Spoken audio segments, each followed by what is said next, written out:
নমস্কার বন্ধুরা, আমি সাগরিকা। আমার চ্যানেলে সকলকে স্বাগত। আশা করছি আপনারা সকলেই ভালো আছেন, আমিও ভালো আছি। আজও আপনাদের সামনে হাজির হয়ে গেছি একটা সাধারণ গ্রাম বাংলার মাছের ঝোলের রেসিপি নিয়ে, যেটা তৈরি করা খুবই সহজ সরল, অল্প তেল এবং মশলা দিয়ে। আর এই রেসিপিটা এতটাই হেলদি যে পেটকে কিন্তু এই গরমে একদম ঠান্ডা রাখবে। যেই শুনেছি মাছওয়ালার ডাক, দেখুন মাছগুলো এসে কিন্তু খুব সুন্দরভাবে কেটে দিয়ে যায়। এই মাছগুলো চিনতে পেরেছেন?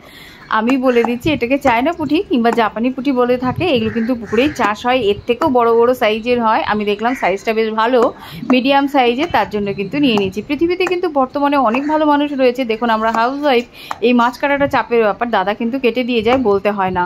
তবে শুরু করা যাক। দেখুন, এখানে ডাটা নিয়ে নিয়েছি বাড়ির টাটকা ফ্রেশ, এবং বেগুনটাও কিন্তু বাড়ির। আলু কেটে নিয়েছি পাতলা পাতলা করে। এখানে জিরে আর কাঁচা লঙ্কা বেটে নিয়েছি, আদা বাটা, রসুন বাটা। জিরে বাটা নিয়েছি 2 চামচের মতন, রসুন বাটা এবং আদা বাটা 1 চামচের মতন করে নিয়েছি। আর ফোড়নের জন্য রয়েছে শুকনো লঙ্কা এবং সাদা জিরে। আর এখানে 4 পিস মাছ নিয়ে নিয়েছি। ভালো করে মাছটাতে আমি লবণ হলুদ মেখে নিচ্ছি বন্ধুরা। ভালো, যেহেতু পরিষ্কার করে কেটে ধুয়ে নিয়েছি, এবারে মাছটা কিন্তু ভাজার পালা।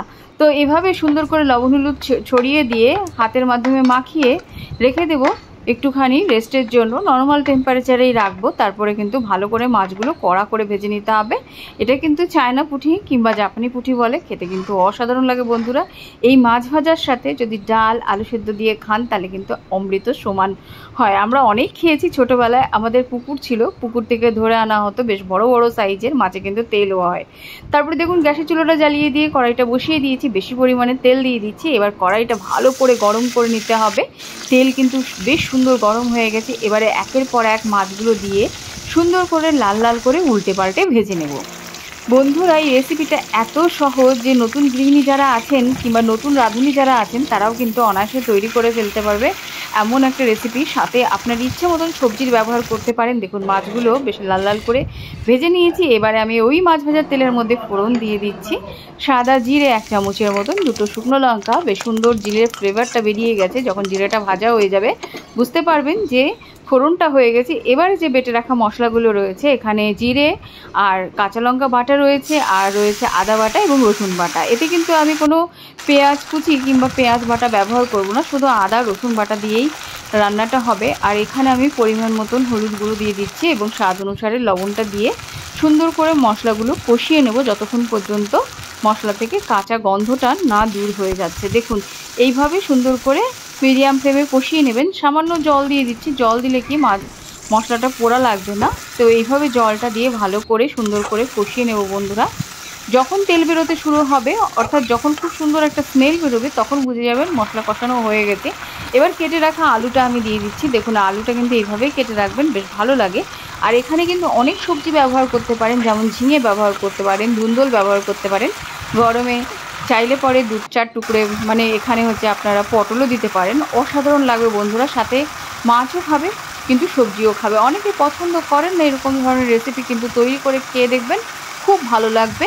আর সাথে সবজি এবং মাছ দুটোই কিন্তু প্রোটিন এবং ফাইবারসের ব্যালেন্সটাও রয়ে যাবে। তো আপনাদের ইচ্ছে মতন সবজিগুলো দেবেন। আমি এখানে যেহেতু হাতের কাছে এই কটা সবজি ছিল, সেটা দিয়ে আমি তৈরি করছি, তার জন্য কিন্তু এটাই দিচ্ছি, আপনাদেরকে দেখাচ্ছি। দেখুন, কাঁচা লঙ্কাগুলো আমি বেটে কখনোই দিই না, এক রোজগাল ভেঙে দিয়ে দিয়েছি, যাতে পাতে ডলে সুন্দর করে খাওয়া যায়। ডাটা দিয়ে আলু দিয়ে ভালো করে কষিয়ে নিয়েছি। এবারে কিন্তু বেগুনটাও দিয়ে দিচ্ছি, একটু জাস্ট কষিয়ে নেব। যে একদম কিন্তু ভাজা ভাজা করবেন না এই সবজিগুলো, হালকা করে কষিয়ে নিতে হবে। দেখুন, এইভাবে ভালো করে সুন্দর করে একটু কষিয়ে নেবেন, কিন্তু সবুজাব রঙটা থাকতে হবে সবজির। এবার কিন্তু আমি এখানে বড় কাপের 1 কাপের থেকে বেশি জল দিয়ে দিচ্ছি, 1.5 কাপের মতন জল দিয়ে দিচ্ছি, কারণ ঝোলটা ফুটতে হবে, টকবক করে ফুটবে। দেখুন, এখানে কিন্তু কোনো আর দ্বিতীয়ত মশলা, আমি জিরের গুঁড়ো কোনো কিছুই ব্যবহার করিনি। যত সামান্য মশলা দিয়ে রান্নাটা করব। যখন বলক উঠতে শুরু করবে, নো ডাউট হাই ফ্লেমে ঢাকা চাপা দিয়েছিলাম 5 মিনিটের মতন। ঢাকা চাপাটা উঠিয়ে নিয়েছি বন্ধুরা। দেখুন, ঝোল একদম টকবক করে ফুটতে শুরু করছে। বুঝতেই পারছেন, বাড়ির ডাঁটা এবং বেগুন দিয়ে পাতলা করে এই গরমে অসাধারণ একটা মাছের ঝোলের রেসিপি। খেতে কিন্তু অপূর্ব লাগে বন্ধুরা, অন্ততপক্ষে একবার ট্রাই করবেন। এবার যখন ঝোলটা মোস্ট প্রবাবলি আলুটা সেদ্ধ হয়ে গেছে, ডাঁটা এবং বেগুন সেদ্ধ হতে বেশি সময় লাগবে না, তখন কিন্তু মাছগুলো দিয়ে দেবেন। আর এই মাছগুলো কিন্তু যখন ভাজবেন না, একটু সাবধানে ভাজবেন, কারণ মাছগুলো ভীষণ নরম হয়ে যায়, আর ভেঙে গেলে কিন্তু ভালো লাগবে না।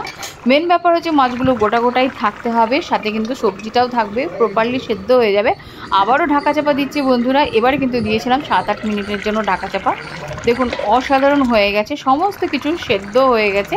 চাইলে পরে আপনারা একটুখানি নামানোর আগে ভাজা জিরের গুঁড়ো ছিটিয়ে দিবেন, একেবারে অপূর্ব রেসিপি। গরম ভাতে খাওয়ার জন্য তো অসাধারণ লাগবে। এটা কিন্তু আমার বাই দ্য ওয়ে ঠাকুমার রেসিপি বুক থেকে নেওয়া একটা অন্যতম সেরা রেসিপি। আপনারা একটু কমেন্ট করুন, আপনাদের কমেন্ট করা মানে আমাদের এনকারেজিং হওয়া। ভিডিওটা দেখার জন্য সকলকে অসংখ্য অসংখ্য ধন্যবাদ। যদি আমার চ্যানেলটিকে আপনাদের একটু ভালো লেগে থাকে, ভালোবেসে থাকেন, অতি অবশ্যই লাইক শেয়ার সাবস্ক্রাইব করে চ্যানেলের সাথে থাকবেন, পাশে থাকবেন। টাটা।